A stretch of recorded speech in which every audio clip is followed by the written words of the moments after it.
after that first hearing, hindi na bumalik yung ABS-CBN. They forgot everything about it. I am very sure that this franchise cannot be granted.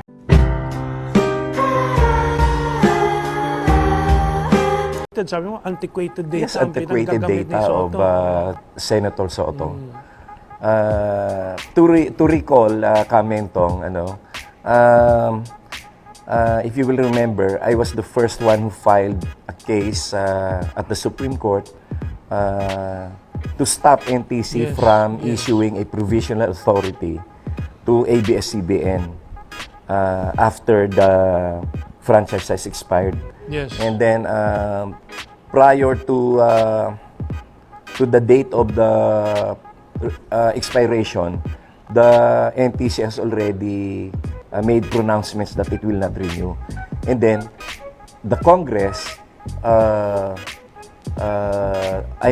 House of Representatives voted not to grant the franchise. That's why I withdraw my petition in the Supreme Court kasi mutin academic na. This is what happened, Orlin, in the 17th Congress, hindi itong Congress na to. Yes. Nag-file. Anong Congress na natin yan? 18 na, okay. Nung 17th Congress, nag-file na sila ng renewal, application for renewal. And during that time, nag-conduct na rin ng hearing. No? Bakit ko alam? Some of the congressmen there in the committee are my friends. So,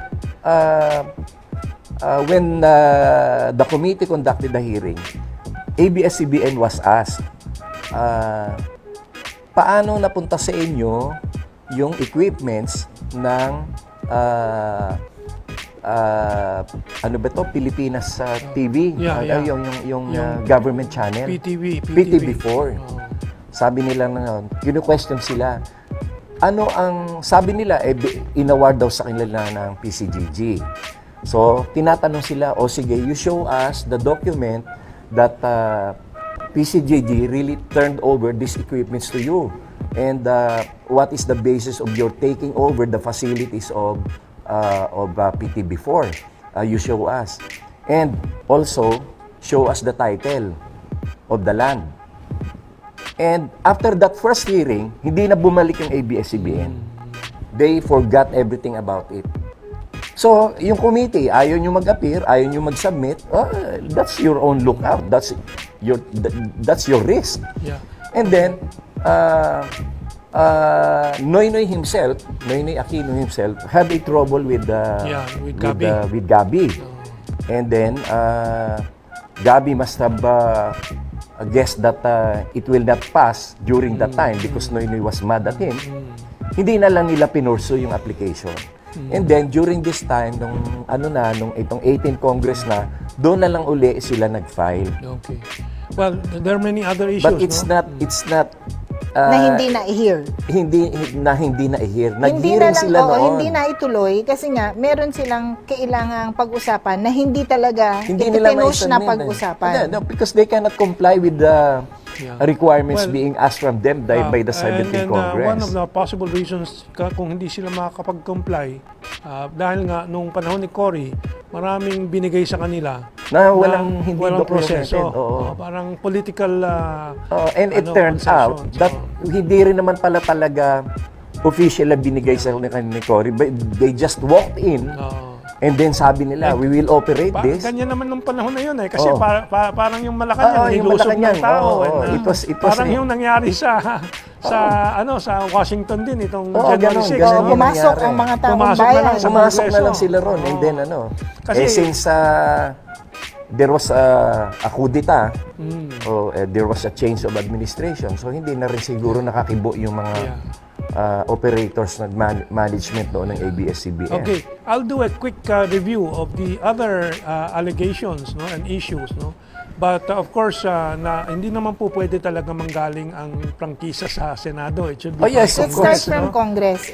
It should emanate from Congress. Kaya itong si Vilma Santos nag-sponsor. Nag-sponsor siya. And ang reaction ng iba tulad ni Jason sa how much Kasi nagtataka ang mga tao, ano bang motibasyon nitong mga gustong buhayin ng ABS-CBN? I'll just run through it quickly. Because may mga problema sa taxes pa. Ang daming ng problema sa ABS-CBN, taxes. And si Presidente And penalties. Duterte, nagsalita si Presidente Duterte, franchises must pay taxes first. Tinutukoy niya ABS-CBN pero hindi niya binanggit. And then let's move on.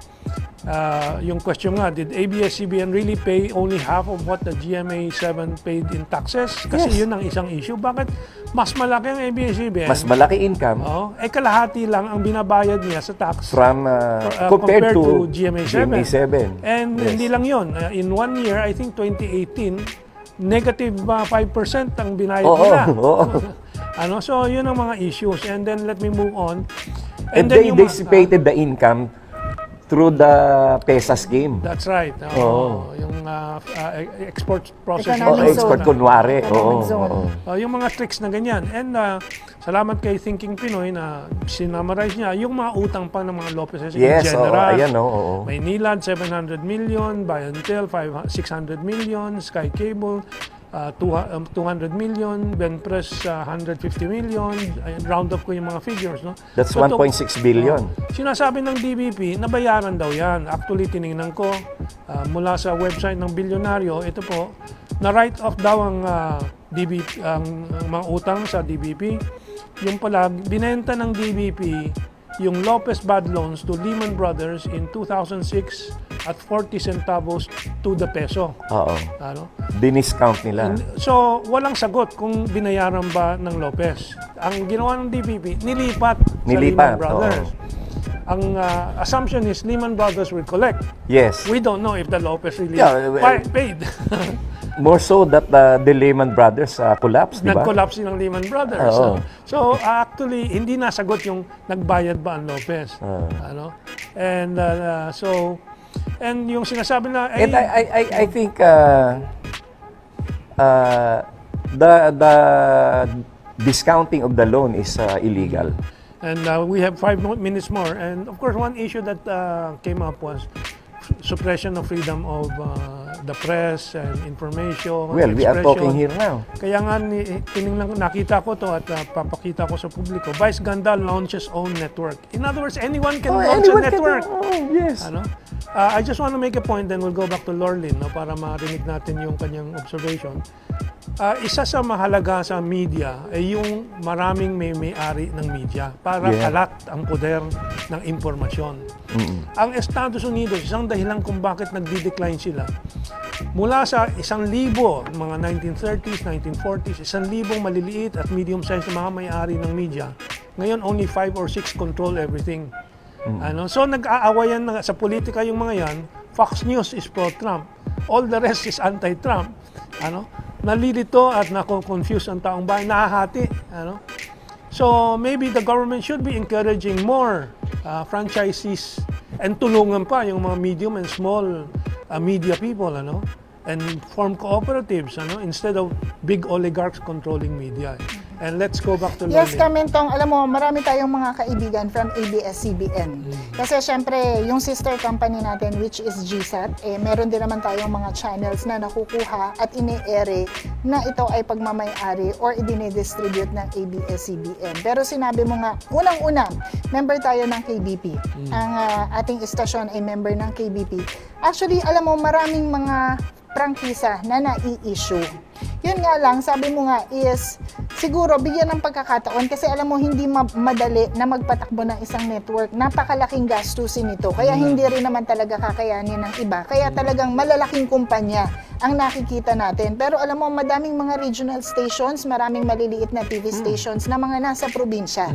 Na ito, siguro, yun na nga lang ngayon, hindi naman na din kasi limited Nung sinabi mo nga na tungkol dito kay Vice Ganda na she has her own network. Ano bang network ang pinag-uusapan natin ngayon? When you talk about media, it's not just TV or radio anymore. Mas malaki na nga ang clout ng social media, mas malaki na ang online.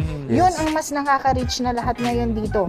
So sinasabi natin kanina, Kamentong, sinabi mo dito, binubuhay ni Congressman Vilma Santos hindi ako pumapanig sa ABS-CBN. Hindi ko sinasabi na magkano ba ang binigay kay Congresswoman para sumuporta. Pero tayo, tingnan din, alam ko maraming bumabati ko sa ABS-CBN na dapat hindi na sila bigyan ng prangkisa dahil tinitingnan nila sila na ang pinakamagaling, pinakamataas, they have all the power. Pero meron din namang mga natitira pa na nagfa-follow kay ABS-CBN. Mai-share ko lang sa inyo na wala nga ang prangkisa ng ABS-CBN pero still, ang mga cable companies, ikinikerry ang kanilang channel. Na ito ay tinatawag na hindi ABS-CBN, pero ano ang pangalan nila? It's Kapamilya Channel. It's the same. Wala lang sila sa free-to-air, pero napapanood sila both online and through cable television. And what's more hindi na nagkakaroon din ng limitation para mahinto ang kanilang pagpapalabas ng programa. Itong isang istasyon na dati ay Zoe, ngayon naging A to C na, Kamentong. Hindi ba yun ay one argument na hindi na kailangan ng ABS-CBN? Hindi na kailangan ng prangkisa. Ito pa, tapusin ko lang. From Zoe, naging A to Z. So, nandiyan ang programming nila, di ba? So, paano pa nila ngayon pinalalakas na nabalitaan din natin na itong TV5 na dati ay may sariling noontime show nila, ay lilipat na ang isang noontime show naman na ipinoproduce pa din. Kasi ito yung mga tinitingnan nila para masabi pa din na wala nga kaming prangkisa, pero eto pa rin kasi nananawagan ang taong bayan na ituloy namin ang aming mga programa, di ba? Extend natin ng konti, mga 3 minutes. Kasi gusto nating madinig kung ano yung sasabihin ni Attorney Gadon dito. Well, actually, kung sasabihin na nananawagan ng mga taong bayan, if you will notice, all the news that come up about the ABS-CBN franchise, if you will read the social media comments, siguro nga mga 95% yan negative. And if you will look at the post of the trolls in Facebook na supporting ABS-CBN, hindi pa umaabot ng 10,000 yung kanilang views. And yung mga likes nila, minsan 50 lang. Which means that there is no truth that saying that gusto ng tao yung ABS-CBN. You can see all the news. Pag nakita mo yung about franchise ABS-CBN, look at the social media comments. And you can see that ang public merong may gusto, merong ayaw. Pero mas marami talaga yung ayaw. Sa akin naman, yung mga prinsipyo na dapat talaga ikalat ang ownership ng maganda rin. media. Para walang control, para walang nagkakaroon ng mind conditioning or ano. And not only that yung sinasabi nila na maraming nanonood sa ABS-CBN, yung latest data na ginawa ng Kantar Media, which is also owned by ABS-CBN, number 3 na lang sila. Ang number 1 is GMA7 with 85% viewership, and then 10% ang TV5, and then only 3% ang ABS-CBN. So,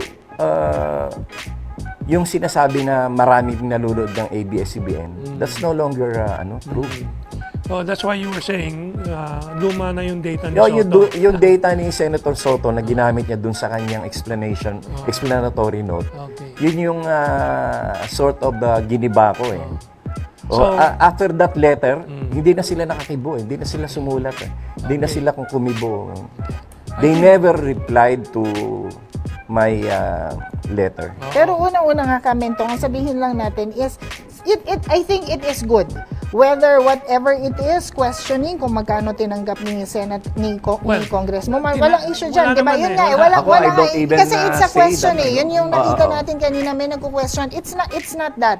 It's good siguro na tama, ipasok ulit dyan yan. Ade, pag-usapan ulit. Sabi mo nga, this is about principles also eh. Ade, ilatag lahat ng mga requirements, ipakita lahat ng kanilang mga...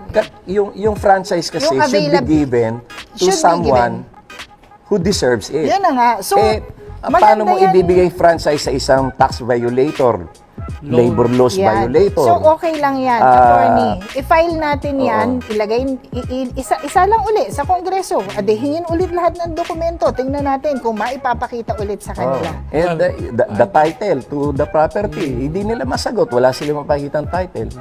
Yung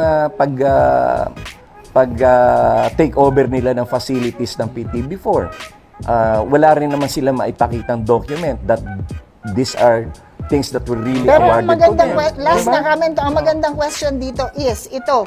Ano ang mangyayari? Patapos na din ang Kongreso. 1 taon na lang ang natitira. Hindi mabilis usapin ang ganitong prangkisa na pinag-uusapan. So sa ngayon talaga, totally dead na yan. Yeah. And even in the next Congress, I am very sure that this franchise cannot be granted. Ang importante, will not be granted. we discussed it, we reopened it, the debate is again going on, and in the end, we go back to the principles. How do we want our media sector to be It controlled should by be, a few, or it should not be controlled by a it few. should be more people?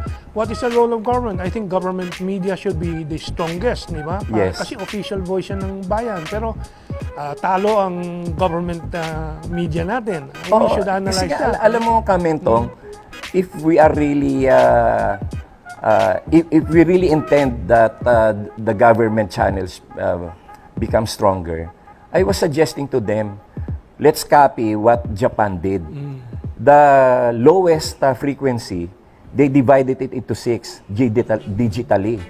One is being used by the government, and the others are being leased out. Okay. So, malakas na yung channel ng government, Yes. kumikita pa sila dun sa 5 other channels.